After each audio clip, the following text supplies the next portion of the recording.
I'm about to start shuffling and setting up the multiplayer. I'm going to do a 4-player. I'm a little worried about this because of space on the table. The tableaus took up a lot of space in the 2-player game. They ate up more than half the table. I think I'm going to have trouble with that, but I wanted to look at a bunch of different decks, essentially, and I don't want to be playing a ton of this.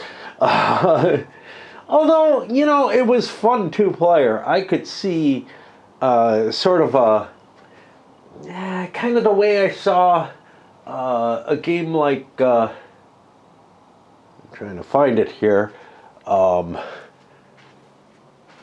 Express, which I got really used to playing. I don't see it kicking around. I know it's up here, but everything's tucked away in weird places up here as opposed to where my war games are. So I don't know exactly where I've got it, but you know, it's a card game of its own kind. Kind of reminds me a little of Milborn's mixed with Rummy. Fun little game. I could see this being the hook that, like, you know, when my wife and I were together before she figured out how to get out of here easily.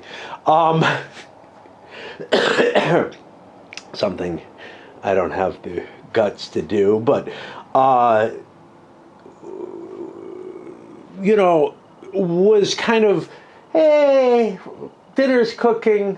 Let's play a few, you know, let's play some, oh, there it is. There it is. Let's play some Express. And it just hung out upstairs for a while. It was less effort. It takes a little less time than this, but kind of like playing, you know, a hand of Magic or whatever. I could see just settling down and doing this in that sort of sense. But not really in the, I don't know, like something like Dominion. I felt like I had a lot of competition playing it. With this, I feel like we'd be basically selecting decks, just, you know, that'll be interesting. And what I selected is based on that. I want to hit all the base decks. So this one's Space Race, okay? That's filled with, like, okay, it's the U.S. space race. This is kind of the thing. The Egyptians, okay, there's no reason the U.S. space race should be, like, given any precedence over the Russian space race, but that's the way it is. Here we've got Mobsters, which was one that thematically really interested me. Again, I'm going to be playing by the symbols and everything, and playing the rules of the game, not really worrying too much about those thematic aspects, but they make it a little more interesting. And then World War I, which is, of course, not World War I. World War I would be an interesting concept, like space race is an interesting concept, right? You know, it's like, I think you'd only be dealing with malfunctions and such not, but whatever. But instead, World War I should be titled World War I Entente deck, you know, because the Central Powers is the enemy in this. Oh, well, you know. But some of them are kind of like just friction cards, right? They're not all military cards. So some of these attack cards, halt offensive. If that's, you know, that's going to kill planes, I don't know, maybe. It's hard even to justify what the choices were made on the cards. It's just, hey, these are the symbols and the mechanisms we wanted to use, and they worked maybe for some of the decks, and maybe they kind of don't for others, right? I don't know. Anyway, we're going to try that out. We have the multiplayer cards, which a new set of 5, there's only 6 total, gets dealt out. Each round is going to be interesting. I may randomize who goes first with a die roll and just shift things around based on that. think seating order and stuff might have some impact on it, but we're not sure. All right, let me clip this nail that I just broke. I don't know how I managed to do it. I think it had to do with, oh, I know what it had to do with. It had to do with opening these damn boxes. So they're kind of weird. They have this thing which comes out and then could fold in. I don't know. But I had to kind of rip the boxes to get them open.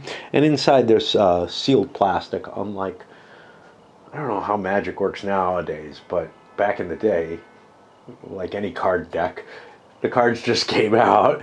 The sealed plastic probably provides a little bit of protection of some sort. I don't know. Anyway, let me come back and take a look at that. I may take a dump in between too, except I haven't. Yeah, I gotta shuffle all these cards and everything. I haven't gone through my pipe yet, but I don't know if I want to. Okay, for the first sequence around the board, I'm going to go counterclockwise. I always go counterclockwise instead of clockwise. I think I'm going to have some trouble with keeping track of who goes when in the multiplayer rules. It might be easier in 3. But I wanted to get 4 new decks out there that I hadn't seen before.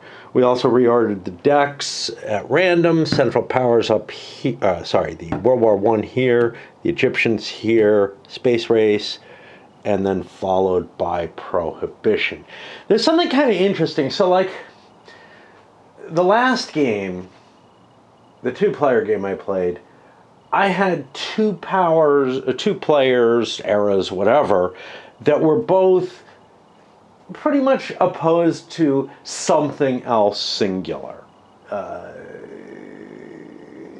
That felt like, it could have gone either way in terms of the historical type situation. So like you have, the American Revolution, they could conceivably lose the revolution, right? They have a direct opponent who's trying to hurt them in terms of like the British forces against the American Revolution. For the Crusaders, the Muslim inhabitants of the Near East are the clear opponent, although, plague rats are not exactly of that. They weren't aligned with Islam, okay? In fact, they did a lot of damage. I don't care about the rats so much, but the plague itself. But here, we've got some that fit. So the World War I, as the Entente, the Central Powers is clearly in that place. Oh, but if you're with Egypt, Egypt had opponents. I don't feel like they had a singular opponent. The Space Race, yes, they have an opponent that they're racing against, but it's kind of hard to argue that the Russians did anything, except maybe some espionage or something, that would actually directly hurt. And here we have a definite, yes, the forces of law are definitely against the criminals, the gangsters, but it feels of a different nature than war. It wasn't like, again, I don't know what the decks are like, but, if you're talking about Capone, he had significant threats from within organized crime as well. So you kind of feel like there would be some some cards in there that fit in that sort of basis. In the same way, we're not talking about did World War I work and happen. It's did the Entente win. All right, so the first 2 players are going to get 6 cards each, and the next 2 get 8 cards each for their first play. And remember, you get initiative counters by buying these suckers. And these are kind of interesting. First of all, everybody out there is a 2-pointer, which means it kind of behooves you to throw one out there for the enemy.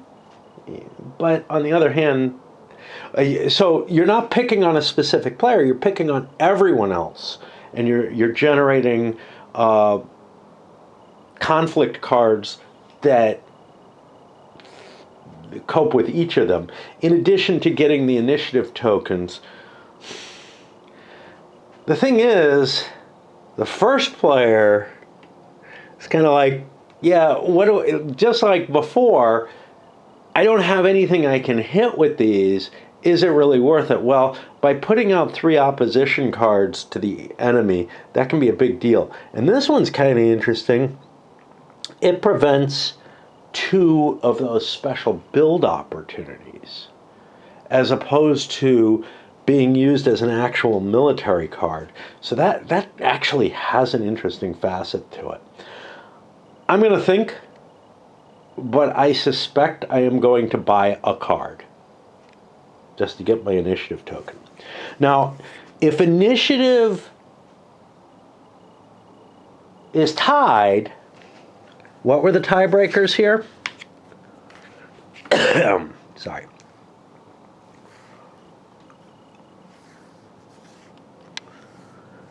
Most cards in play, and then closest clockwise from previous player. Well, the previous player is going to be this guy when we make the determination the first time. So I will have an advantage to holding it, but of course I have less cards total, so who knows. It's going to be kind of painful. In the 2-player game, I could kind of cope with the build deck and the conflict deck. I'm going to keep the conflict deck under, or behind, basically, the attack card. Your I don't know what to call the 2 different things. Behind your pile of conflict cards, they don't give it a name here. So we have the conflict deck, and we have a pile of conflict cards. I'm going to keep it next to that as a reminder for that. Okay, so what do I want to do? Well, I say I want 2 builds for this. That leaves me with 4 cards.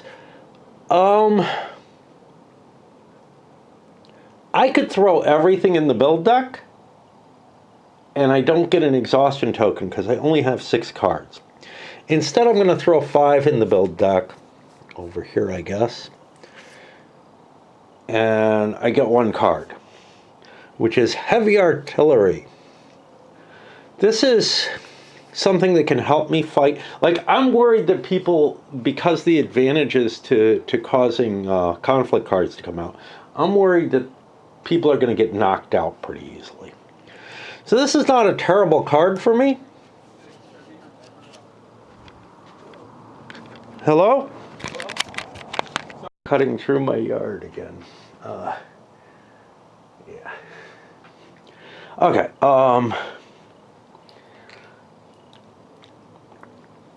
So I don't know where I was. Yeah. So I'm worried about both being done, and for 5 points, 2, 3, 4, 5, I managed to get my field artillery placed. That gives me a card for conflict. Now, I'm not putting any conflict out because I don't have anything I want to hit. And I buy one of these. It doesn't matter which, because the cascading effect is equal to or less than the card being bought. So I will pick up the Revolt here. There's another one below it. That makes hitting him twice less interesting in a lot of ways. The Malfunction, which can presumably destroy some equipment, and the Police. Mine doesn't come out, but I do get an initiative token for all my effort. And now we go to the second player. And this is kind of interesting because it can be killed, but it doesn't attack cards. It just prevents those extra build points from being banked. I want to point out, as far as I can tell, the initiative tokens never get discarded.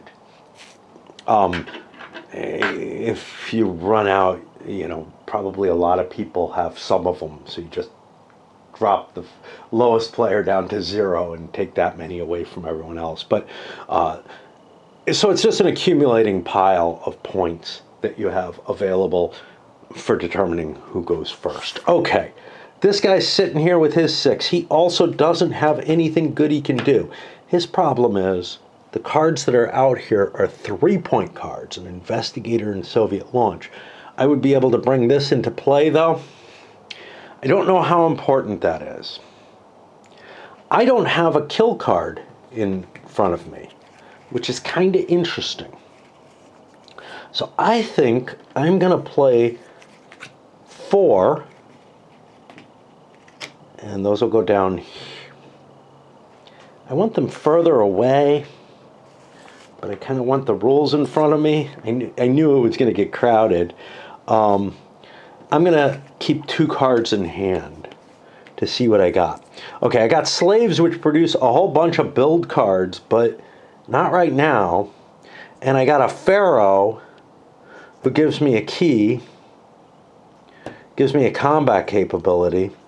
He would cost the 4, so I'm going to buy the pharaoh. He can, of course, be improved upon.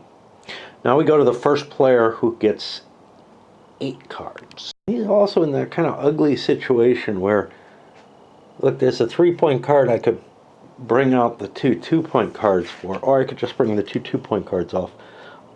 There's another option I have, which was burying cards. That has to come out of my conflict pile. And then I could, like, bury this in order to be able to buy it. When is this done? This is done during conflict, which isn't the optimal time for it. Okay. I like what this does. It prevents you from getting victory points because the Soviets are ahead of you. That kind of makes sense. I'm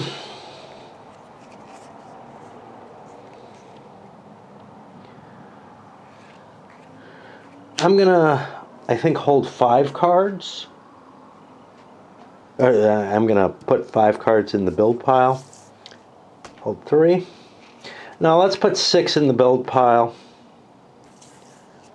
Save me some points. And what do we get? We get a test flight, which could be beaten up on by that malfunction.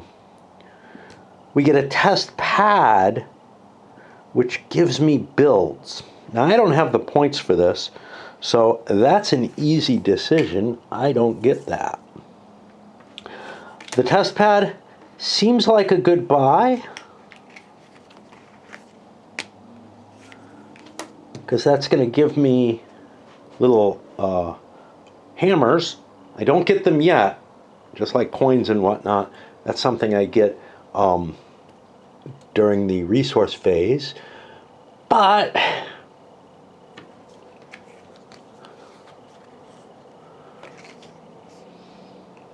see, here's the problem. This card isn't very useful. This one's expensive. That's the one I really want, I guess. But since everyone else is kind of behind, I'm going to spend 3. I'm going to put the investigator out there. And that will bring another revolt out. And the Central Powers unit is there. And I'm the only person who's banked a card. So, you know, there's that, I guess. Put it back here. 8 cards for him. Can't forget, I get an initiative chip. Okay.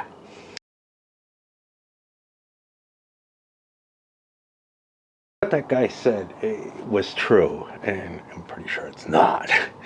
Essentially, the way he pointed that his house was, he had just passed his house and would have been heading up my driveway. There's a few options. Either he's cutting to the park, which is pretty likely, or maybe his house is on the other side of the park or something along those lines. But what he told me was just bullshit. His house is not very close. It may be down the street that is, you know, but that's quite a ways. And he had no reason to be walking down here in this direction. With, like, it just doesn't make sense. He was on a walk if his house is nearby. Why would he count on cutting through my yard? Rather, you know, he's like on a walk around the block or something. Maybe he decided he had to cut it short. But anyway, whatever the hell, let's get to the last guy in this round. Malfunction's kind of nasty. It can't be destroyed. Neither can the test pad. But just as a... Oh, there goes Kennedy. All right, so 8 cards here. I've got a lot of problems in my world. I kind of feel like I need to shoot those problems out, and that creates bigger issues. I don't know. I can't think of much that, although I could be mistaken, but I can't think of much that can't be destroyed that mobsters have. So this may be a very violent deck that they're facing. Again, gotta know your deck to be able to play this game. It doesn't feel worth getting a token. So I'm gonna play 6 cards, but I'm going to put one of them over here with the conflict and the other 5 here. My chance of a successful conflict is low. I'll put 2 in the conflict pile. Probably unwise. And I get 2 8-point city control cards that are potentially able to be beaten up by the cops. I don't have the points for these. I don't play a card, so I get to discard this on top of my deck. And now I know I have a 3-point card on top of that deck if I can remember that. Now we go to the next turn, and we have to determine initiative. This guy came next after the previous player and has one of those influence markers, but that's the third tiebreaker. They have the same number of cards though, so he does have to go to the third tiebreaker. So it's going to go 1, 2, 3. This is going to be painful to handle. I feel like I'm going to have to go to the start of a round each time. Let me grab some dice for who goes in what order. Without some kind of numerical sitting there, there's no way to remember who's gone and who hasn't. And somebody with more cards will look like they are due to go. Now, I've got to have all of this in order. You know, I need a number marker on everyone to do this. And the game probably needs something like that. Just because the ordering gets shifted each time. You know, you could use other devices. So that's going to be, except I have this wrong. This is 1, this is 2. So that's going to put us over here. 8 cards. What's his thought? I'll deal it out after I do my thinking. First of all, I've got attacks that I might want to make. This can't attack. There's no attack here. Okay, fuck that. So now I'm building my own stuff. There's 3 pointers I could put out. I could really build up a line of nastiness for our gangsters.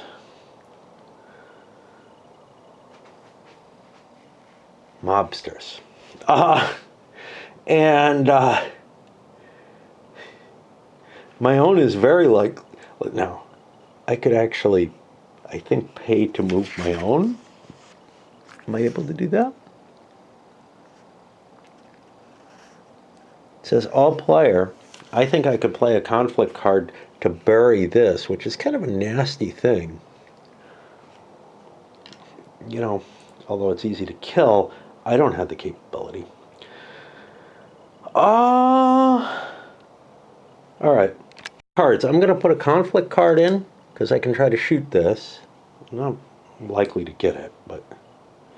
Or I can try to bury this, depending on what I get.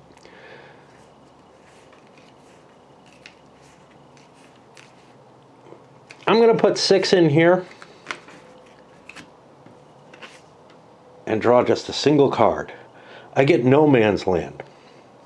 This has a locked victory point thing, so it won't cost me anything to play this. I'm not going to start getting destruction markers. So I will play that. And now the question is, do I want to shoot at this?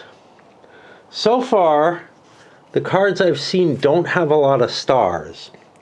So I'm going to discard this, we'll see what it was, to bury the halt offensive. Would have been 3 stars. That would not be enough to kill it. I don't have any coins or anything. And I get another halt offensive in there. Oops. Okay, that was kind of a waste. Now this die I'm going to put over here to indicate he went, and I go over to this guy. Victory points are only 12 for this, because it's 4 players. Okay, I have this before I do anything else. Let's take a look at what that does and how that works. I'm going to have to swap batteries very shortly. That's the special build, which fucking annoying to find things. I see it here. He has 2 special builds, but that's not the special build. I don't remember where. Here we go. If I have a build, I can do one special build, which I want to do. I'm not penalized. I don't have any anti-special builds. Nobody else has one.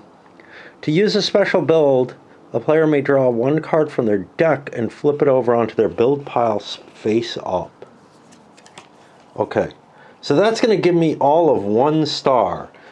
And this prototype generates a lot of victory points. There are a fair number of them in the game, so I guess it's not that horrible. Nobody's gotten a victory point yet. No Man's Land is locked. It's not going to produce. Okay. So now I get to decide on my cards here. This is just a single card. I probably want to play it because it's a useful card. What about attacks?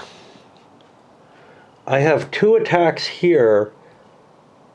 I could beat up either one of these, perhaps with two attack cards.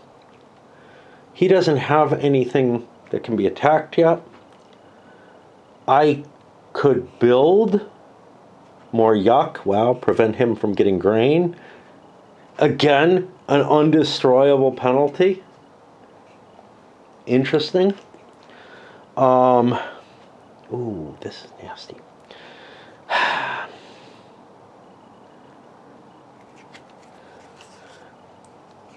think I'll put my 2 attack cards in to try to blow some cards up from the World War I deck.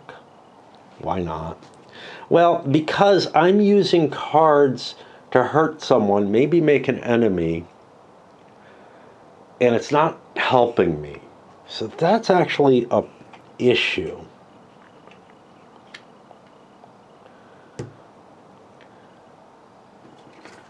That leaves me with 6. Say I put 4 in here and flip them, and we'll see.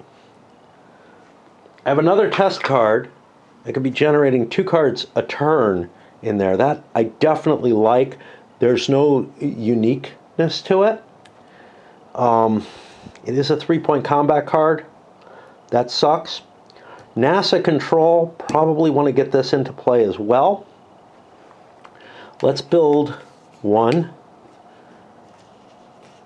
2, 3 cards. Put another test pad in, put this in. That gets me, I could have kept some points and put a card under here. But I also I don't want to create more violence, but I want to draw 2 violence to destroy this one. This is a 4.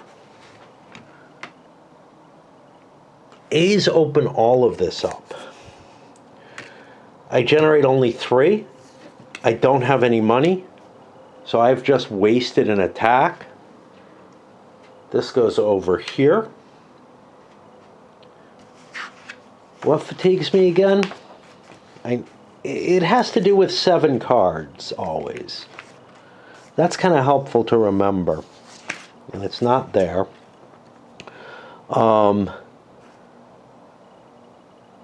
Attacking with too many cards, putting too many in the build pile. The build pile is the one that's the most likely, I think. And that's going to put me over to player number 3. I need to swap batteries. If I want to catch... Maybe I can get through this. I like to catch my sunsets. So actually, I think I'm going to pause here, let the battery just charge so I don't have to set date. And we'll remember that it's the Egyptians' turn. Sunset was less impressive than the last couple that I've seen. I think maybe I got out there a little too late and caught just the tail of it. But interesting thing, opened the door and a package of cigars was there, which led me to think, yeah, nice big old rondelle of assorted off-brand stuff. And they're okay. I ended up, my first thought was, maybe he saw like the UPS guy come. But I would have noticed if the UPS guy came within a time limit that he would have noticed. But more, when I went up to the park to watch the sunset, he was there with a group of guys, not at his house. So I think that was the answer, is that, he was out for a walk around the block or whatever, and his buddies were like, hey, we're leaving, where are you? Get back here quick. Okay. So I think the best, and then on the way back, I ran into a buck in my yard. Not a big one, but, not a baby either. Anyway, definitely already an adult. So we're on the feral. Let's think about what we want to do. Feral is largely going to be to build up my own stuff. These guys aren't a threat, but they're annoying. I may want to kill them. If I get things that can kill them, I don't have to do it this turn, though, because, again, there's no attacks on me, and my next card's not an attack either. So what I think I'm going to do is I'm going to put 6 of my 8 cards in the build pile. Flip a couple over. I can build a temple. That's expensive, but this doesn't help me.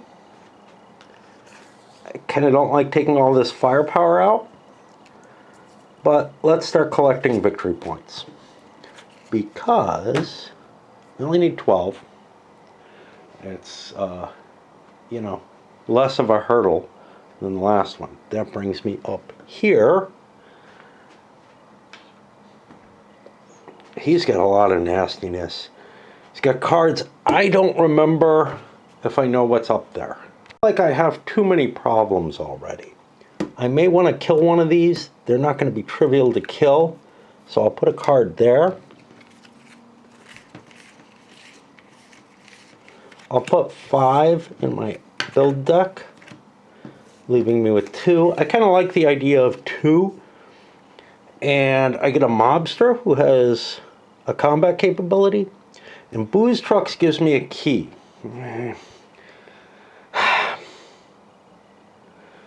The mobster can attack this. He can't attack the investigator. I'm going to spend my 3, put both cards up.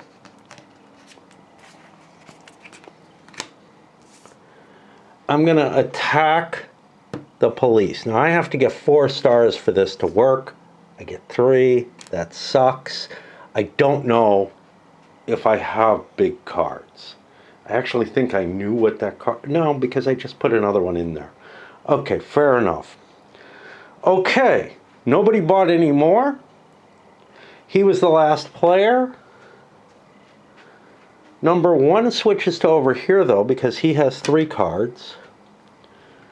Number 2. These 2 are tied, so he gets to stay as player number 3. I think my battery's about dead. This is not a bad place to stop, I'll put him here to remind me that it's his turn next. And I'll go fiddle around and do something. You know, I spent a couple of early days in the week doing a little bit of work around the house. Not much, enough to maybe kind of start getting me physically closer to being able to do what I need to do this fall.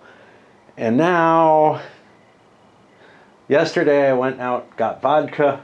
Okay, that wiped me out because I'm that out of shape. And then, and those cigars, they definitely help keep me in better shape, as does the pipe.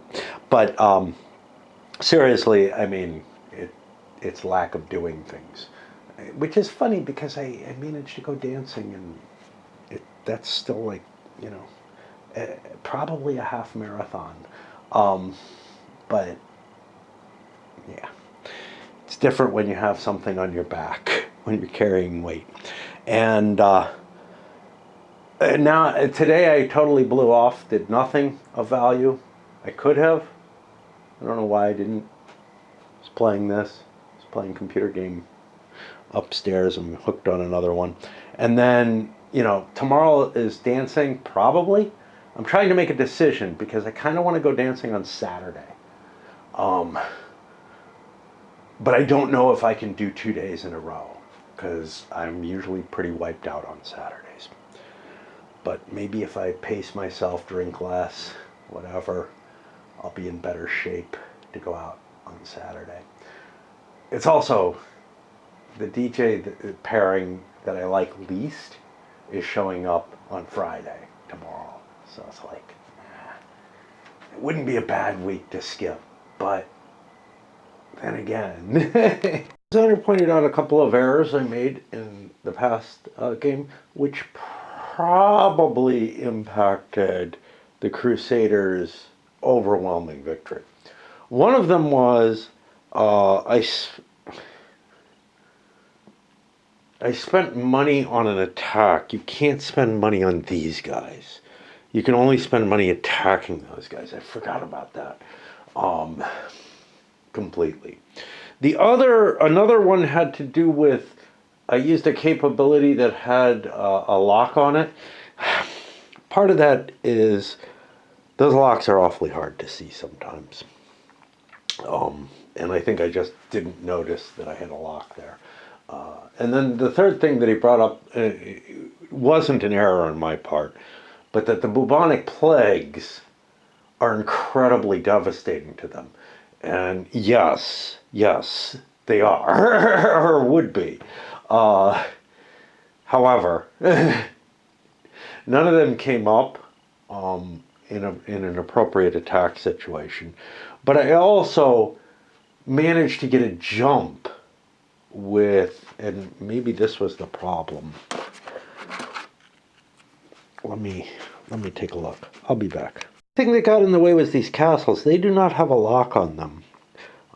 And they would have been able, they were able to accumulate enough, and that may have been something of a luck factor or whatever, to really prevent the opponent from being able to use any attacks against them.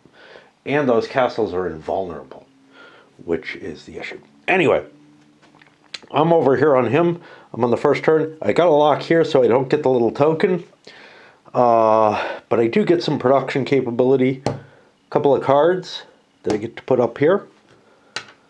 I gotta be careful. And look, make sure there are no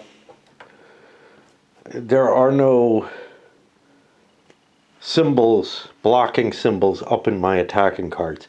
The world's a little bit more complicated right now. And, you know, this isn't the first time I've had a couple of cards that seem to stick together. I shuffled the hell out of the cards in both plays. Okay. Now I'm a little slow on what I'm doing. I'm drawing cards. So I got my 8 cards. I've got this. I've got some extra. I've got a decent amount built up. There's a couple of people I could do attacks on. this guy's going to be gaining points, and I can't attack him. All I could do is put this spoilage on him. He may end up just locked out of being able to do stuff because of capabilities being taken away, but it's a possibility of attacking with central powers here or here. Those are expensive. They draw a couple of attack cards, and these are kind of big. Attacking this would be a lot easier. Here I could attack with the police, and I've got a good chance with a 2. Here I could attack with the investigator, and again a good chance with the 2. I don't really want to use the police against the mobsters. That's too tough. I'm just torn with that sort of, do you want to make enemies particularly? But I'm in a position where I don't generate points. But the only person who does, I can't do much against, which kind of blows. I am going to reserve a couple of attack cards that I don't really intend to use. Put one in. 1, 2, 3, 4.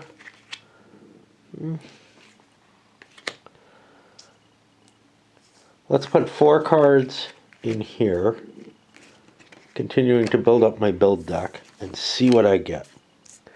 I get another test pad, but I get the powerful prototype. Unfortunately, there's this malfunction. I don't have anything to kill this, and people will kill my prototype if I put it out there. This is shitty, but I got a way around that, just to put that under NASA control. I'll buy another test pad. I'm going to use these cards. These are my resource cards. That's what had a lock on it, by the way. And I'll put yet another one of these out here.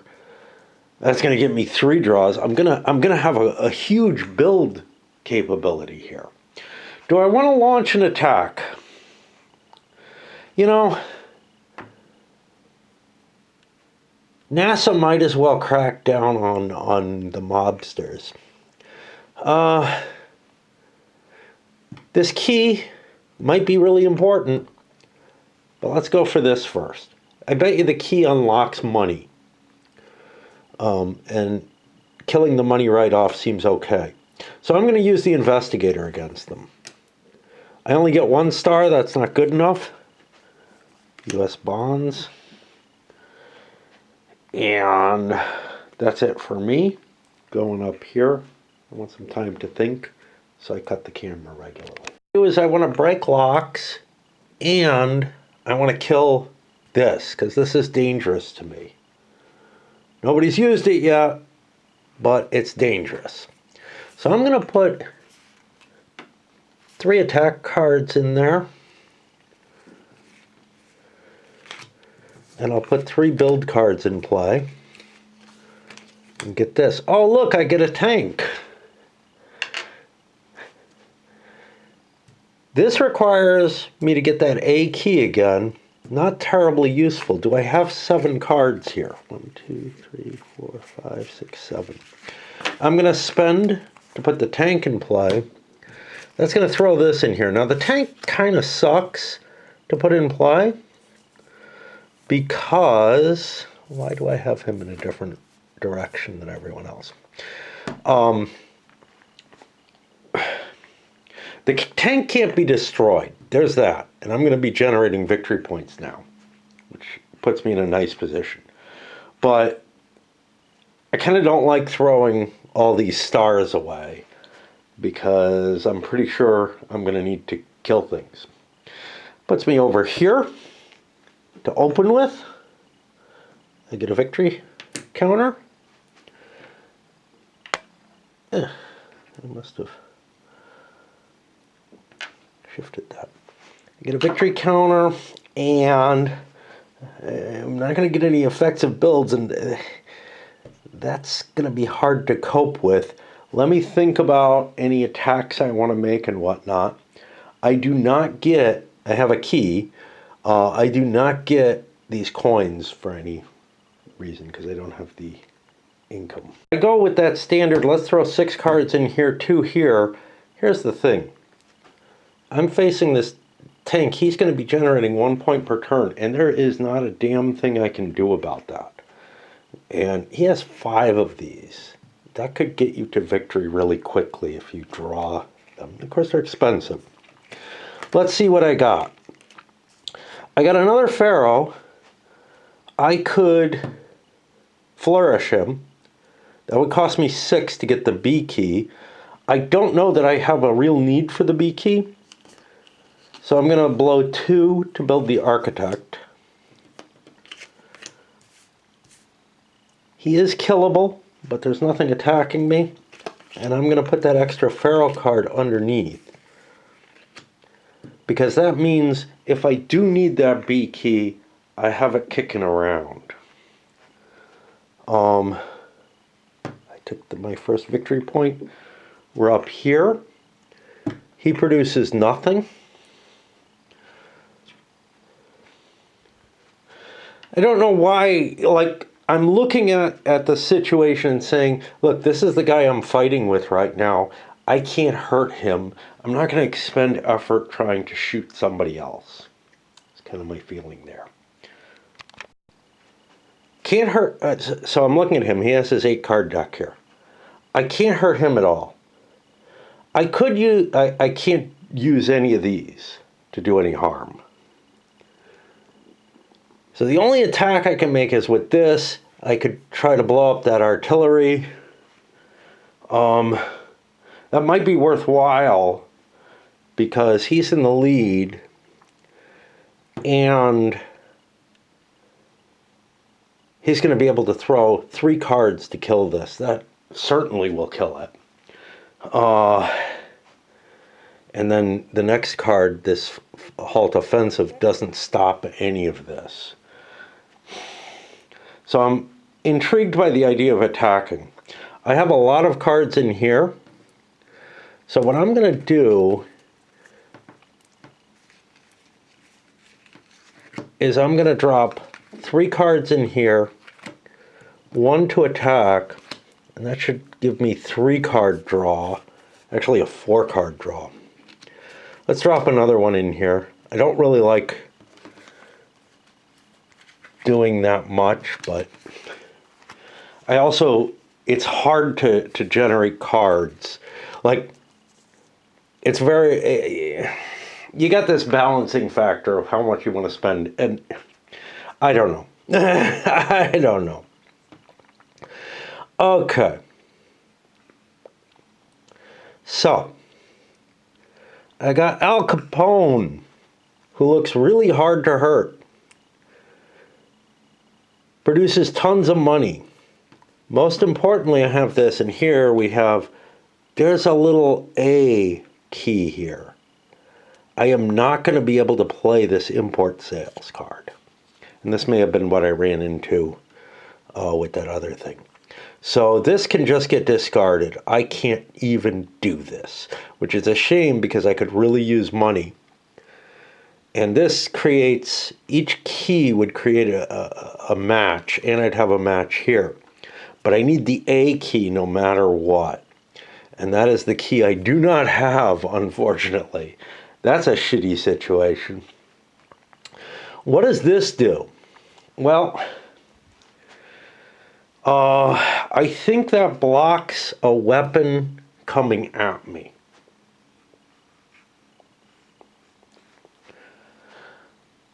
We could look it up. That might be wise.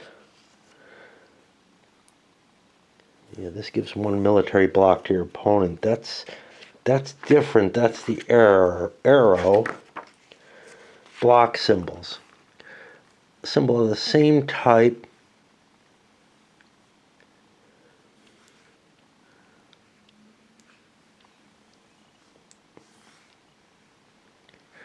Like attacking a block symbol on a conflict card must cancel a symbol on a normal player and vice versa. The vice versa, the block symbol on this, unless it's got some kind of on this, does affect these. So that would make me immune to the police. Well, somewhat immune. They do cut into the money. Harsh. I don't know how much I want Al Capone in there, but you know what? He's kind of cheap. He's hard to kill. I say let's put him up there. So I'm going to blow 6 of these.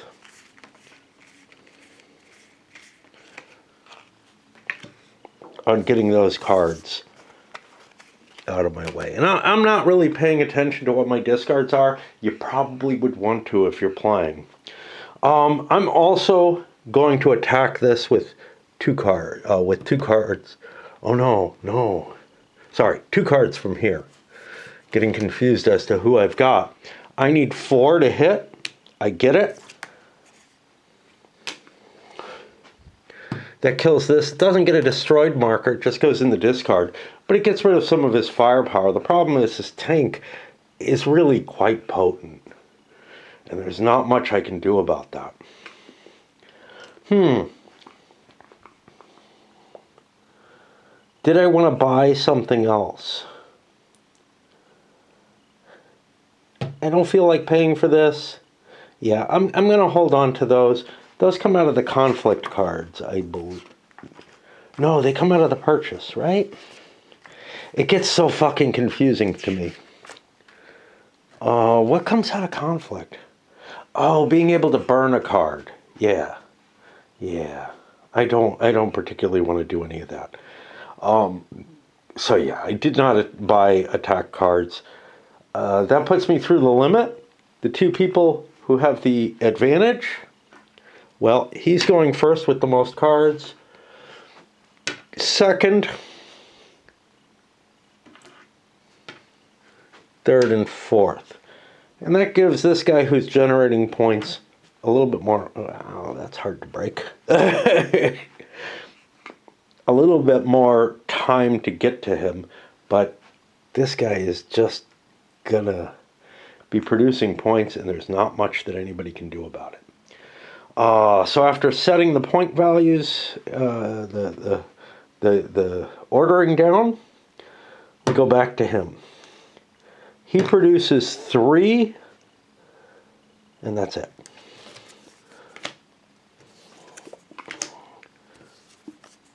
Which gives him another 6 points in cards. There might be good reason to pull those high point cards, the higher point cards, and put them back in the deck, even if they are really useful for your build deck. But let's think about what we want to do with him. And then, in addition to my 8 cards, I get this in my hand, because I can just swap them in and out. More violence in hand. I'm a little worried about the mobsters collecting up so many cards. These guys, it feels like they're in trouble. So I'm going to put 2 more attack cards in here. I'm going to have 3 cards to play. That'll let me put 3 more in here. There's no limit to the size of the build deck. This thing is getting humongous. But I still kind of feel like 3 cards is about what I can afford to do. Well, I get a test flight here. That's big. That's not easy to kill, although the fucking malfunction, I don't have anything that cancels out that malfunction. That's what's... Oh, I can't cancel it out. It's like the plague rats. It just happens. Well, that's just asking for it. Moon landings require a B key. You know what I'm guessing? I'm guessing the A key is necessary to get the B key. I'm just guessing that. That means these cards are actually just useless to me. But the test flight seems definitely worth playing.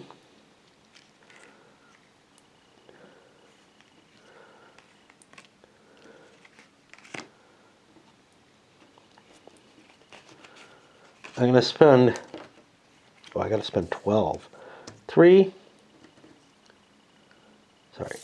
4, 5, 6, 7, 8, 9, 10, 11, 12.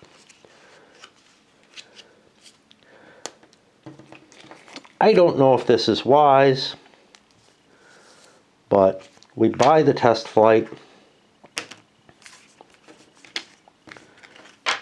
All these test pads are really helpful. And that is going to be a 2 victory points a turn for us. But it can be defeated. And that is a real danger. I hope there aren't a lot. And there's 4 of them in the deck. Wow. Definitely don't want to put this underneath. That may be protecting us a little bit. I'm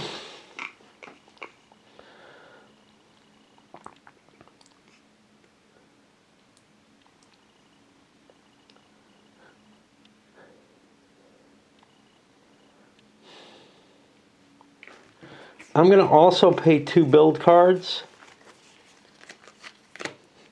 Whoa. This gives an A and a B key, so I was wrong. Of course, it's 20 points. I'm going to send spoilage into play and get this. That gets me a second. No, what did I do? No, I didn't punch it. That's what I did. That gets me a second one of these, so I'll be going first if no one else plays. And now I got attacks. This guy doesn't generate any attacks. I could attack the no man's land, but I don't feel terribly confident about that. What I do feel confident about is trying to kill that mobster. So let's go for him. Well, we got him. He wasn't worth any victory points, so we just kill him. And that should be it for us. Puts it over here. He generates is 1 victory point, which seemed like quite a bit a little while ago, but now we're worried about this malfunction situation. We want to knock that test flight down, because that's going to start generating points at a faster rate than I do. What do I do with my 8 points? Well, I got 2 cards in here, or I got 3 cards in here. I've got enough to launch that attack, and another attack if another one gets built. But I don't get my attack cards in here, so I can look at the tableau and understand, am I going to be buying attacks that'll help? And the answer is probably not. The only thing I could do is this, which might be worth it to cancel out one of these. Just so he's behind me by a little bit, maybe, kind of, although he goes earlier. But he won't if, well, he still will. Okay. What do I need? Can't spend anything here. Over here, I could beat up that truck, you know, but I'm more worried about this. So I think what I'm going to do is I'm going to do the good old-fashioned 6 and 2. I hope I have 6 here, because I think that's good if you need to bring stuff out. And I get a choo-choo and a French infantry. The French infantry is really easy to kill, but he gets me a hammer. He becomes a target. That's what he becomes. And I think he's worth buying. The railroad strike, he's not able to fight back either until I get a key. How French. Is it the red pants? Honestly, early in the war, the French were remarkably effective on the offensive. And then, obviously, once you got to trench warfare, nobody was very effective. I'm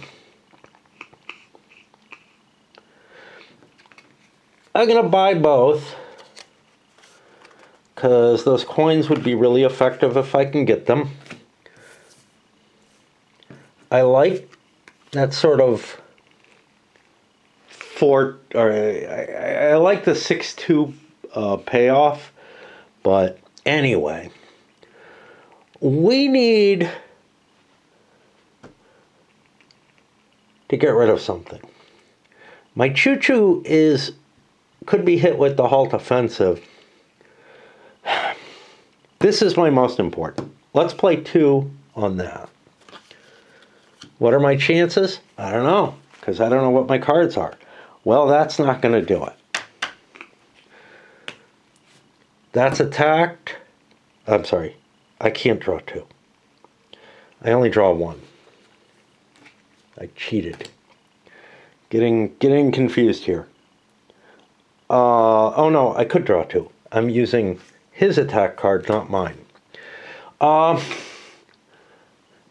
only have 1 left, which is a shame because 2 would give me a good shot at killing that. Am I willing to risk 1 on killing the Central Powers card?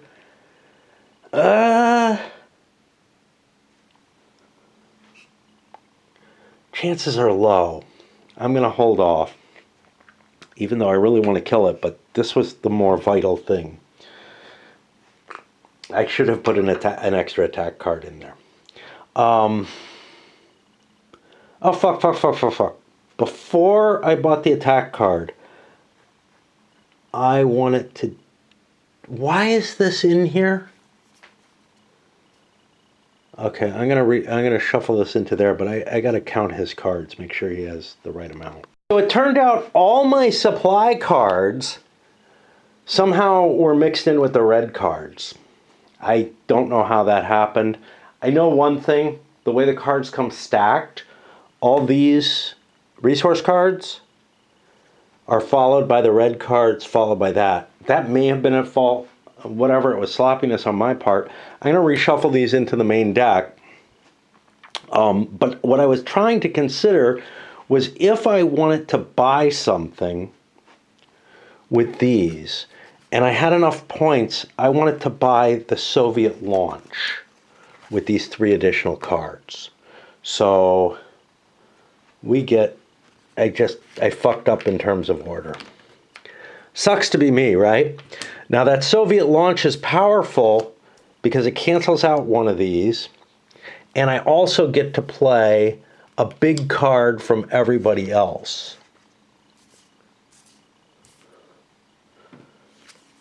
And there goes another spoilage. Whoop, whoop, whoop. But now I'm canceling out one of his 2 victory points, which is a big deal. Let me reshuffle these into the deck, and then I think we're done with player 2.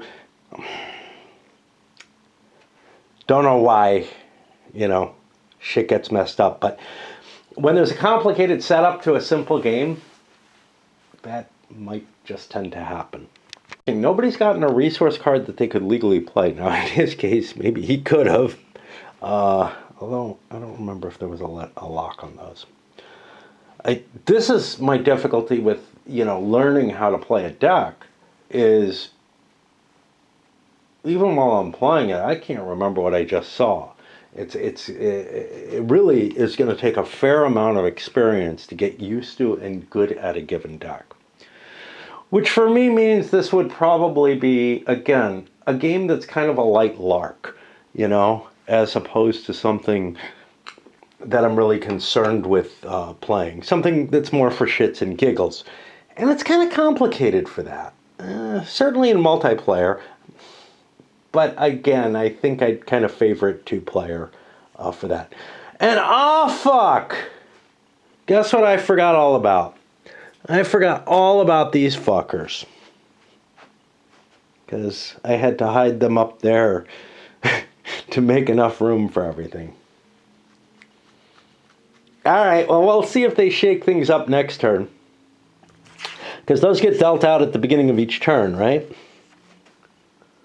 Yeah, including the first turn, so... Yeah, well... Alright, what do we produce here?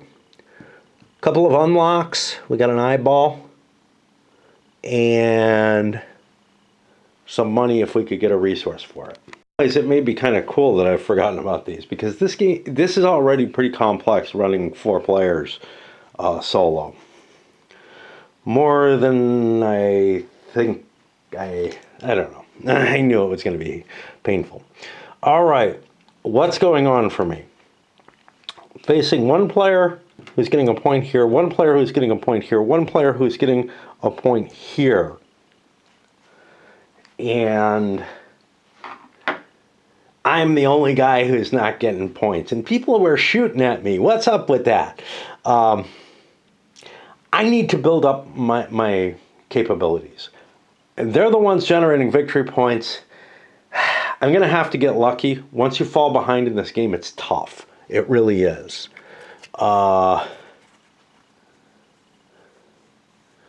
Looking to see, do I have kill capabilities? There's no kill capabilities on this temple.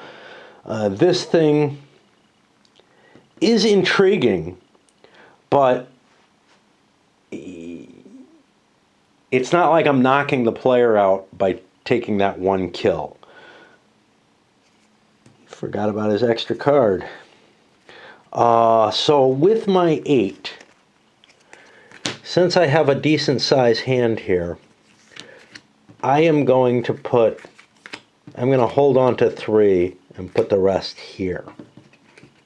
Let's see what my 3 are. It's another Al Capone. What happens if I flourish Al Capone? I get another coin. Not too interesting. City control. That's a victory point. That's the one I definitely want. This, I can't read the letter, it's an E. I don't have an E. I already have booze trucks. They could get shot out.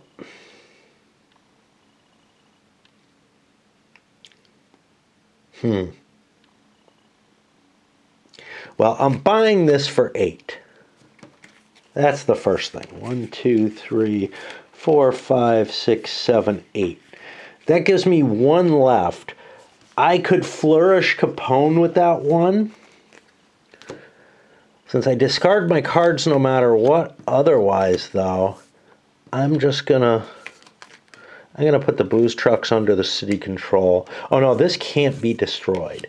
I'm gonna put the booze trucks there, and I'll put Capone under that. That'll put me to conflict. I'm not really interested in playing out conflicts right now. I don't have a lot of firepower to deal with my problems. Again, these decks are all very different, and that's the thing. Like, I don't have a lot showing. Maybe there's some in there. I don't know. But yeah, at the very least, I'm getting a victory point next turn. It's going to put me behind and may make me a target. That's life. I need to swap pipes and maybe batteries as well. Kind of failed to do what I said. I got the battery swapped in, but all right. He's going to produce his second victory point. Produces nothing else. I got to remember there's a card under here that I can use. I get 8 cards. And then I think I'm going to tie with everyone. All right, we're all producing 1 right now. I'm at the disadvantage. Well, I don't know. I've got this big 7-point hit, but nobody can attack it. Nobody can attack this. Okay. Ooh, another launch. This guy could get canceled out. Well, that's interesting. Knocking somebody down to 0 victory points is an appealing option. What do I have under here? I have a Pharaoh Flourish, which could get me a B. I don't have a huge amount of cards in here. I think I want to keep 3 to play. Do I want to attack? See, I could just blast this, but I could build this, and that is actually more powerful because it cancels it out for good. I'm going to dump them all in here. There are things that can be attacked, but I don't have the capability. Let's take a look at these. And I have this now. Okay, I get these mud pits. In a way, I'm not even sure I want to play them because they're going to, anything that produces, there's 4 of those that are knocked out.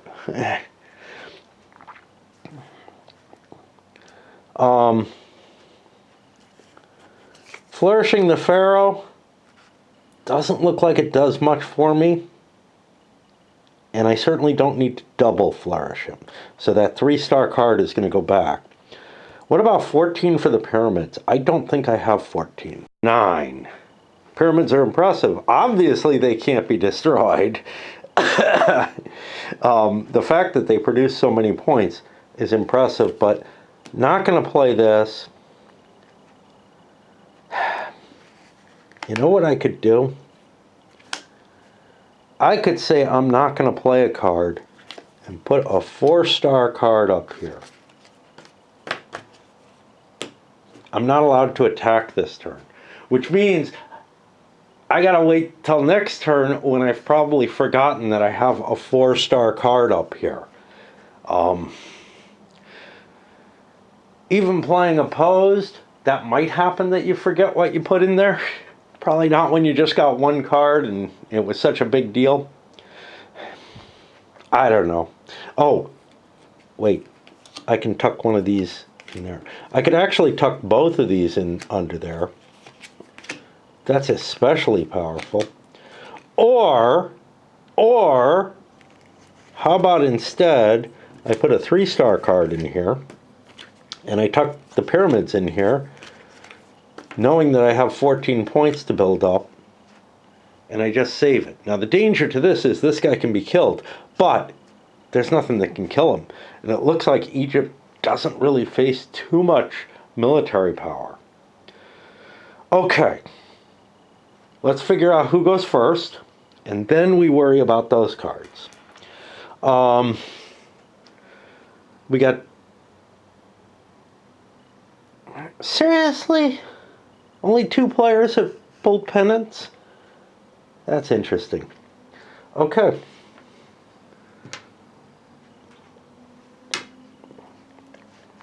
He's got 4 cards, he's got 4 cards. He was the last player, so this guy gets to go first, then this. Now, these. How do we fucking work these? Well, unfortunately I need another 6-sided die, because there's 6 of them. So card number 3 gets left out. Okay. For this round. Now, at the start of each round, the player with the most initiative draws cards from the shuffled pile equal to the number of players plus 1. That's 5 of these. Secretly chooses one and puts it in front of him. So, essentially in player order, right? The remaining cards are passed to the player with the next highest amount of initiative. The ties are the same cards in play, and then closest and clockwise. So the player order is the order in which you choose these. Well, let's look. Okay, this speeds things up tremendously and is very powerful. Add 2 stars to a conflict card. Search. Yeah, these...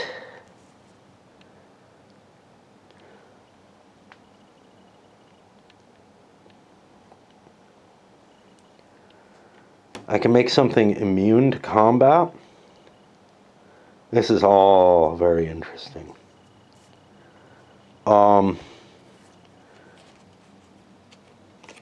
I'm going to take a victory point at the start of my turn. Here's the thing. Now, player number 2 has a good idea that I probably have that card, but he's not positive because it could be the 6th card there. Player 2. Non-resource card. That can be a big victory point card. Add 2 stars to an attack. I don't feel like an attack card is all that useful. I'm not worried about losing a card right now. I'm going to take the extra effort. Might not be the best choice, but over on him. Blowing stuff up is good. Like to blow this up. But I'm not the person who wants to take care of that, to be honest. Defending stuff, I'm not worried about that. Search for a non-resource. Draw 3 fewer cards. I don't like that. I really don't like that one. But I don't like the choices I'm given. If this is a decent card, it's worth taking if it is equal to the other cards. I don't feel like it is, because I'm going to get less cards. I'm not going to have the production that I need. No, I don't want this. I guess I'll do an attack. I don't know. Because I'm not worried about defending myself. Oh, wait, I am. I'm getting victory points now. Okay, let's defend ourselves. And the fourth player, I'm just looking at the balance of points. I'm in the lead. I'm going to take the attack card.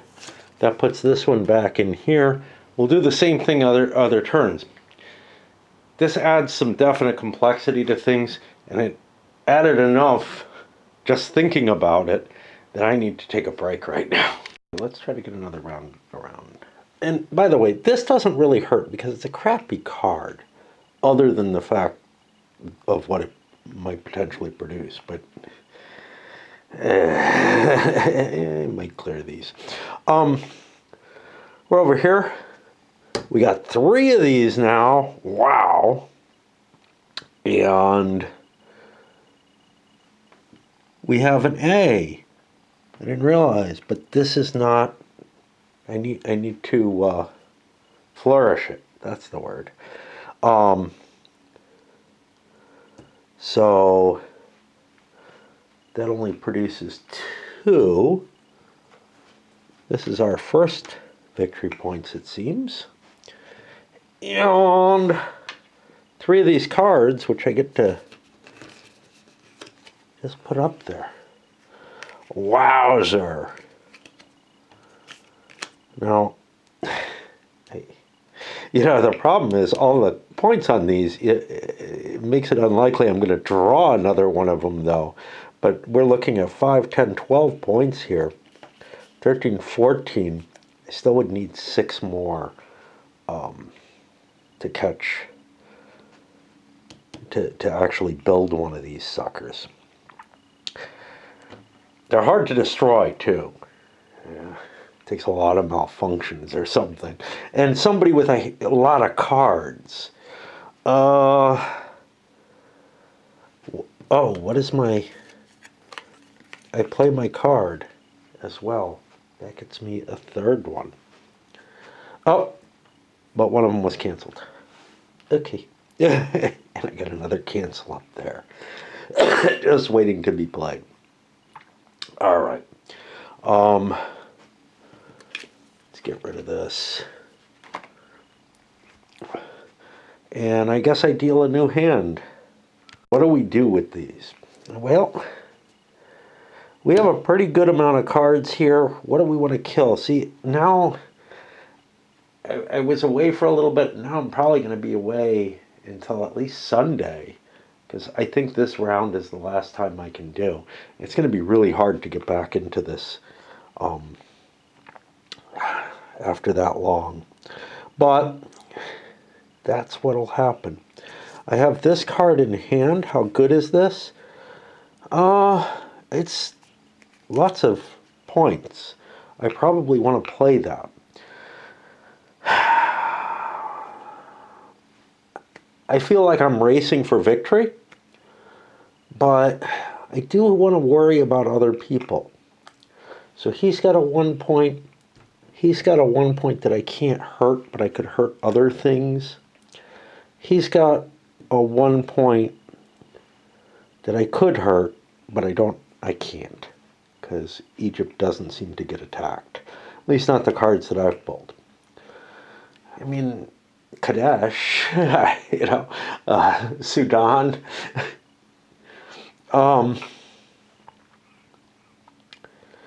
This is the guy who's generated the most points so far.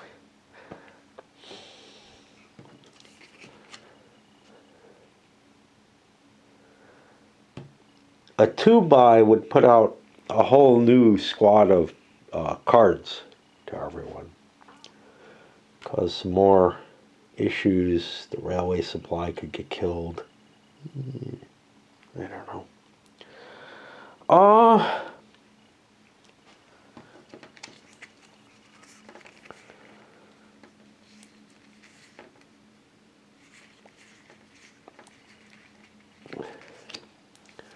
I'm going to put the 6 in here. Because I want to be able to build one of these suckers if I can. Do I want to bank more attack cards? I don't know. Might want to bury this. It's an expensive card to buy, but you know, I'm beginning to look like I might be in the lead. I'm not really. I only produced one. Is that card that got me the second one. So that's... Alright, let's see. Okay, we get another prototype. Actually, this is our first prototype. We got Kennedy, who lets us bury a lot of cards. I don't feel like he's terribly effective. I've already got a card here. So let's pull out. Here's the other prototype. So I can put 2 prototypes out for 12. Well, I want to spend these suckers because I want to get them again. And I'm getting a reshuffle very shortly. So that's 10. Let's spend 2 other cards. I don't think a 2-point card is all that valuable to me. So that's 12. Oh! Good choice. And put these 2 prototypes in play. And I'm beginning to look really dangerous. Kennedy. Let's tuck him under here. Doesn't do me any harm there. And we move over here, where he's going to produce 1 victory point. And that's it.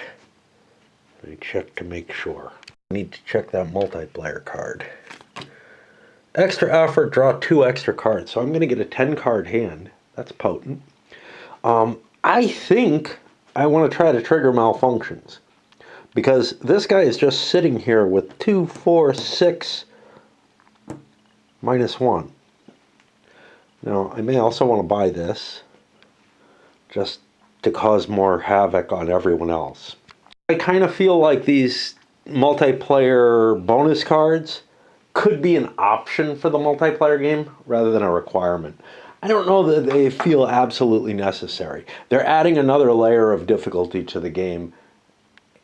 And in the multiplayer version, I don't think they would work as well in the 2-player version. They might shake things up. I don't know that they're horrible in it. It almost feels like it's an option you could play in either. I don't know if they play tested it in 2-player to see if it could be used in that. And I also don't know if they had any, and it would be cool if the designer weighed in on these points, if they felt like it was really necessary for the multiplayer game. I'm not seeing a reason directly. It does shake things up, makes the game a little faster. Those 2 things may fit better in the multiplayer for some reason. But anyway, what am I doing? All right. I was so proud of my tank before. I have one of these as well. Okay, this is going to be kind of hard. This is over on top of the build deck, but I don't have a build deck. Right? I don't have a cancel for that. Sure. Okay. Gosh. All right, I want 2 cards for this because I want to hit him. So I will put one of my attack cards here. I got to be careful. I can't put 7 cards in the build deck. That's the problem. If I bank 7, I get the exhaustion marker. So 1, 2, 3, 4, 5, 6. And now let's think about what else we have here. Because we've got a lot of cards. Well, it's only 3. That gives me a fair amount of options. I think I'll flip them. And this is gone. We get... Oh, shit. I don't get this. Fuck. Let me shuffle that back in. I don't get that because I've just fucked this up completely. Yeah. I think it's just too much effort. Like, this guy's winning. Why? Because he has been getting 3 extra cards, and I'm just forgetting about the matching stuff. It's kind of funny because some of these require matching, some of them don't. The production things do, but these feel a little different from the coins and the harvests. I think I just have to quit here. I don't feel like I'm comfortable playing these 4 different powers at once. You get to see some of the cards that are in play and how different some of the decks are. I mean, let's look at the rest of this. Okay, we've got the Persians. Yeah. We got 3 of the Persians in there. But this is a very, very different kind of deck than what we're seeing in some of the other sets. And it makes sense. Egypt, you know, again, in terms of like linking to the nation and everything, it does make sense. Egypt was not militarily impacted all that much, but it was impacted by internal problems, a fair deal. It was impacted by famines and whatnot. Of course, many nations in that era would be. So there is something interesting there. But yeah, I mean, this is a fuck up that I can't repair. So this playthrough is shot. But yeah, I mean, when you look at the different decks, each one does seem significantly different. And there's something kind of enjoyable about taking that just as it is and not trying to play the game as some sort of, you know, hyper-competitive experience. To the extent that, you know, I think I could get a lot of enjoyment, especially in the 2-player game. And the multiplayer feels like there's just too much busyness going on, too much to pay attention to. But the 2-player game does seem like it would be a fun kind of relaxing, just farting around, not really, not really having to do a hell of a lot strategy-wise as you develop your rules of thumb as you go. And then maybe if you get used to the game more and used to the different decks, you may gain advantages from them. I would almost suggest like randomizing which deck you get. To make sure that you're never like getting the deck that you're really, really skilled and competent about. I know one of the reviewers was talking about looking at each of the decks individually and looking at its strengths and weaknesses at some point. That would actually be a really helpful discussion. Without playing or really, really studying the decks, I don't think you're going to get a hell of a lot out of that, but I think there are some base rules of thumb as to how a deck works and what you can expect from it. And they might change the amount of build you put in and the amount, of violence that you put against it as its opponent. But yeah. Yeah, I'm sorry about this one. I really wanted to be able to get the multiplayer working, but man, there's just too much busyness going on to handle the 4-player solitaire for something that's kind of feels like it should be as light as this. And that's why I think I like the idea of the 2-player game even opposed.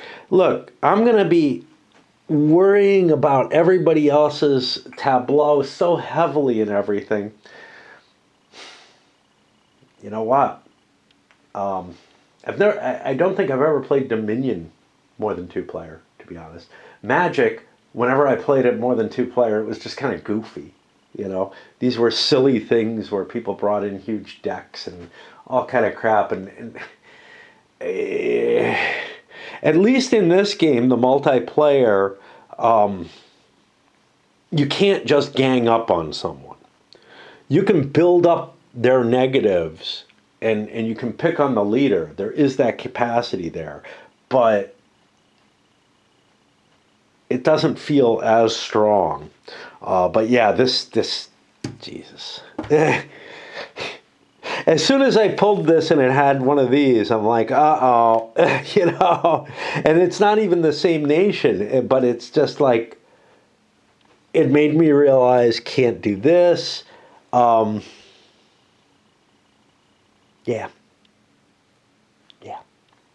And I can see, because the build cards, these special builds are so different from the coins in the harvest, you get a token for them, right? Of course, you get a token for the victory points and you don't need matches for that. But again, I can see where there would be a significant room for making this mistake unless and until you get really used to playing the game. I don't know how many plays it's going to take. I don't think I made that mistake the first time, but some of it just has to do with the graphics. They all kind of blend together, all right? Is kind of my problem. It almost feels like there should be some kind of marker that it needs to match with something. But they've used up so much of the available imagery information they can use, with little arrows and with circles, crossed out circles, but whatever, that it doesn't really come clear that it needs to be matched. The little locks are also they blend in, and sometimes it's hard to tell that they're there. I think it was with something like this, where I couldn't even play the card because it had a lock on it.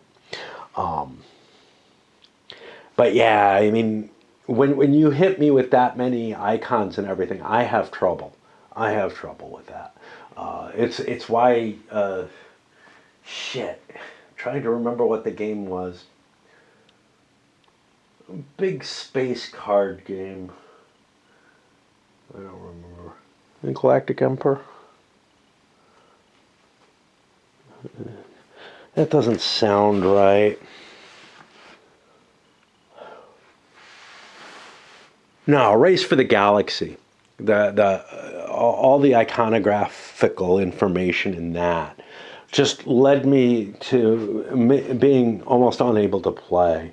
I think this is a little easier, but again, it was really, really easy to get myself in a confused position. Now, I know Race for the Galaxy is well loved. I found it nearly unplayable because of that image-based thing. Now, this is what's kind of funny is the things that I complain about are kind of the selling points to the game.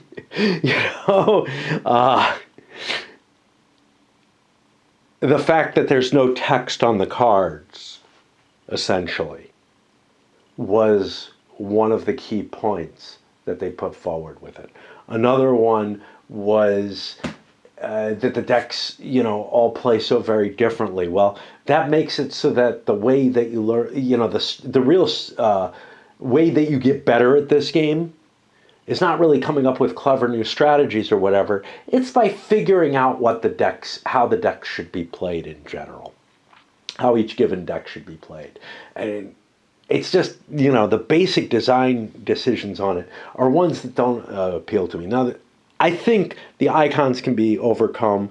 I think I could enjoy the game, and I have been solo. I think I could very much enjoy the game as a 2-player game, the way I played that first one, just opposed, again, as a like kind of thing. But I don't really know that